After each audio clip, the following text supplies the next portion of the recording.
बच्चों, आज economics science commerce वाले बच्चों का एग्ज़ाम था। आप लोगों ने एग्ज़ाम दे के आया होगा। आप लोग आंसर मिला सकते हैं। आप लोगों ने कितना सही किया कमेंट बॉक्स में ज़रूर बताइएगा। देर न करते हुए आपसे रिक्वेस्ट है कि चैनल पर पहली बार है तो ज़रूर सब्सक्राइब कर ले, क्योंकि महत्वपूर्ण प्रश्नों की जानकारी आपको इस चैनल के माध्यम से मिलती रहेगी। तो सबसे पहले हम लोग 30 ऑब्जेक्टिव प्रश्नों को देख लेते हैं। यहाँ पर पहला आपका जो क्वेश्चन है वो है, निम्नलिखित में से किसका अध्ययन व्यष्टि अर्थशास्त्र के अंतर्गत होता है। तो व्यष्टि मतलब होता है व्यक्तिगत इकाई का अध्ययन करना। तो ये है जो है उपभोक्ता का संतुलन। बाकी बेरोजगारी है, मुद्रा पूर्ति है, समान कीमत स्तर है, ये समष्टि अर्थशास्त्र का क्षेत्र है। तो व्यष्टि अर्थशास्त्र के अंतर्गत उपभोक्ता का संतुलन हो जाएगा। तो पहला का यहाँ डी हो जाएगा।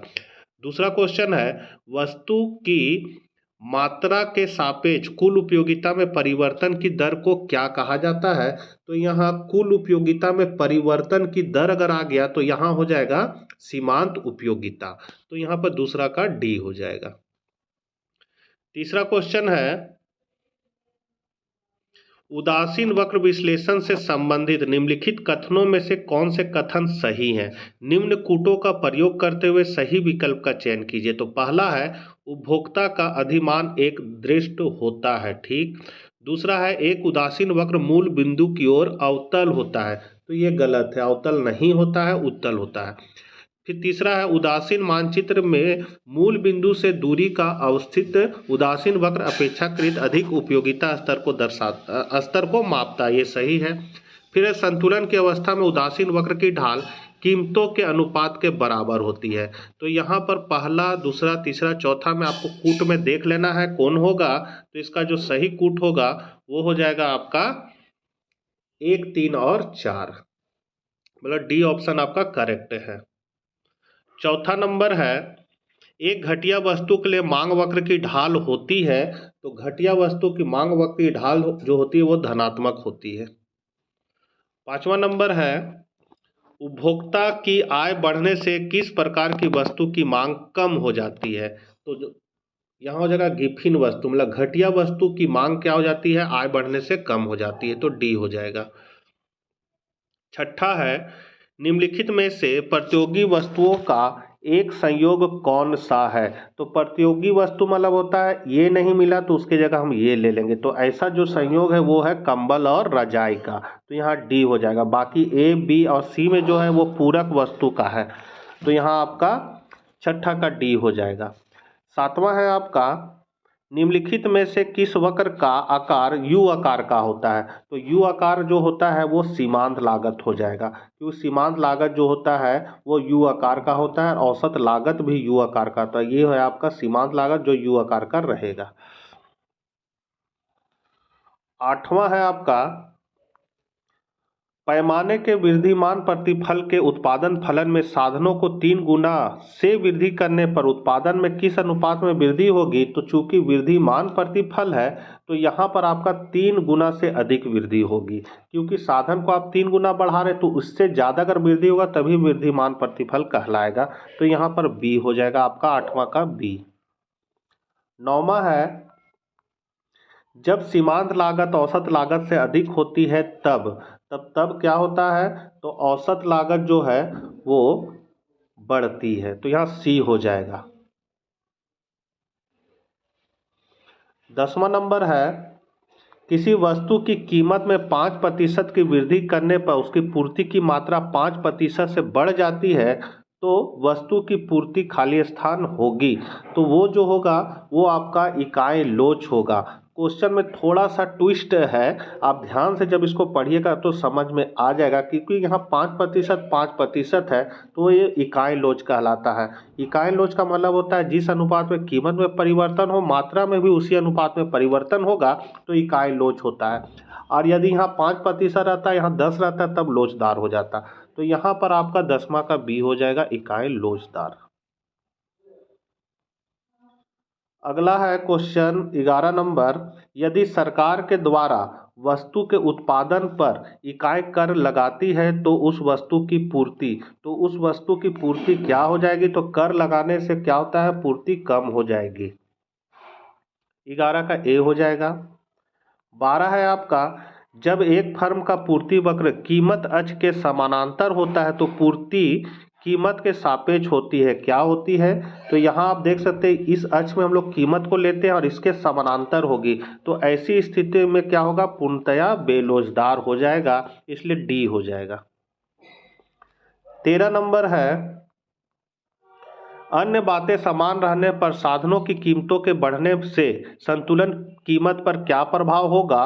तो यहाँ पर संतुलन कीमत पर क्या होगा? तो संतुलन कीमत बढ़ेगी, संतुलन कीमत घटेगी, संतुलन कीमत शून्य हो जाएगी, संतुलन कीमत अपरिवर्तित रहेगी। तो यहाँ पर आपका जो हो जाएगा सही आंसर संतुलन कीमत बढ़ेगी। 14 नंबर है आपका, बाजार में फर्मों के निर्बाध प्रवेश और बहिर्गमन की स्थिति में बाजार कीमत किसके बराबर होती है? तो बाजार कीमत किसके बराबर होती है? तो यहाँ आपका जो सही आंसर हो जाएगा वो हो जाएगा न्यूनतम औसत लागत के बराबर होती है, बी ऑप्शन हो जाएगा।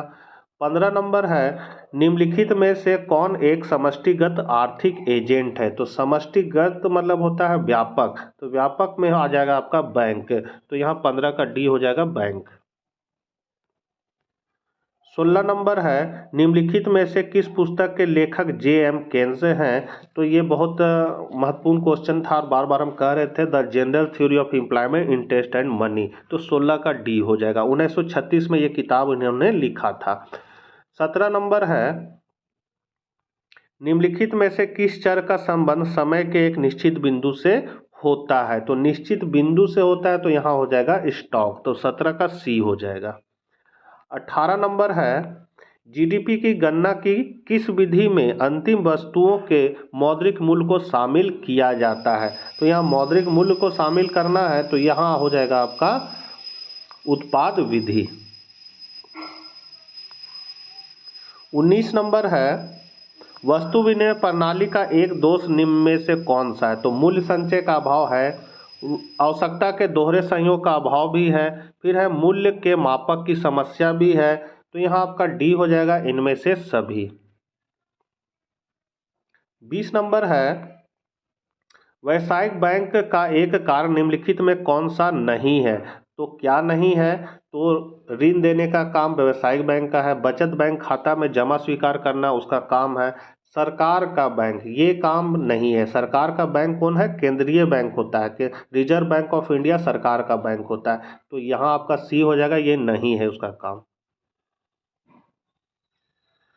21 नंबर है, यदि केंद्रीय बैंक वैधानिक तरलता अनुपात को बढ़ा दे तो व्यावसायिक बैंकों को ऋण देने की क्षमता में क्या हो जाएगी? तो कमी हो जाएगी, क्योंकि वैधानिक तरलता बढ़ा देने का मतलब है कि व्यावसायिक बैंक को अपने पास कुल जमा का ज़्यादा प्रतिशत पैसा रखना पड़ेगा, तो वो कम ऋण दे पाएगा, तो यहाँ कमी हो जाती है, मतलब बी हो जाएगा। 22 नंबर है, ब्याज दर में वृद्धि होने से मुद्रा की किस मांग में कमी होती है? तो मुद्रा की किस मांग में कमी हो जाएगी? उसको हम लोग कहेंगे सट्टेबाजी मांग में कमी हो जाएगी। 23 नंबर है आपका,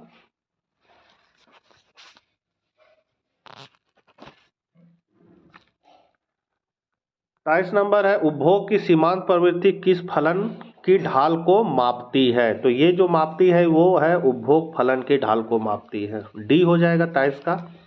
24 नंबर है, यदि किसी अर्थव्यवस्था में गुणक का मान 4 है तो बचत की सीमांत प्रवृत्ति का मान क्या होगा? तो यहाँ आपको बचत गुणक बराबर के बराबर है आपका 4, और यहाँ सीमांत प्रवृत्ति पूछ रहा है, तो के बराबर होता है 1/MPS।